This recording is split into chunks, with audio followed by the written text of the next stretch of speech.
ni makita atong memory verse? Ang among memory verse makita sa Psalms chapter 103, verse 19. The Lord has established His throne in heaven, and His kingdom rules over all. Balay ko sa langit, praise. Balay ko sa langit, nakasindak-sindak. Balay ko sa langit, nakasindak-sindak. Balay ko sa langit, nakasindak-sindak. Puyo sa pagkain.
Okay, at kung yan naman ang talang mga bata, praying hands stand, ibutang atong kamot sa dughan.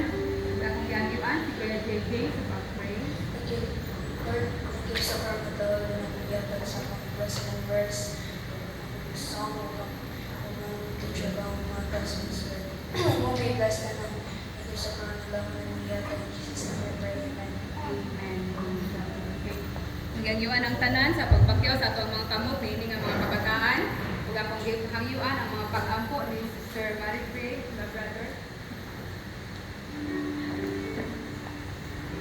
Akong gihat ang mga bata ibutang ilang kamot sa dughan, praying hand. Then tanan mga igsoon atong ibakyaw ang atong mga kamot as we declare as a prayer of blessing for these kids. Heavenly Father, we thank you, Lord, for this wonderful morning, and we thank you, Lord, for the lives of these wonderful kids in the ministry nga imong ihatag ka namo na ini nga ministry, Lord.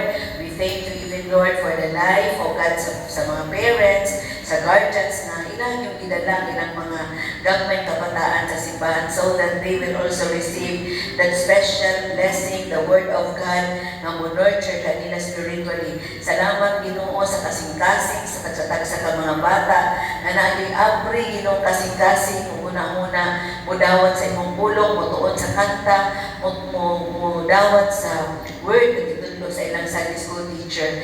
Lord, we pray that you will continually bless these lives of our children in all angles of their lives. Bisan pa nilang pag-eskwela, Ginoo, and the future, O God, the future, O Lord, na imong gi-promise sa mga bata, Ginoo, nga mong dalon diya sa imong tiilan. Sa Lord, salamat kay inyong mga kinabuhi. Use them, O God, and bless them continually, Lord, as we also declare a blessing, Lord, for the teachers sa Sunday School na nag-offer o nagpagamit sa ilang kinabuhi to become a channel in teaching and nurturing the lives of these children. Lord, we pray that you will sustain these lives, O God, all for your glory, and even, Lord, magamit din sila, Ginoo, sa imong kahimayaan ni ining ang ministry. As you bless these children, Lord, bless even their respective family. We thank you and we continually give you praise, O God, for blessing our children in this ministry. This all we ask and pray in Jesus' name. Amen and amen.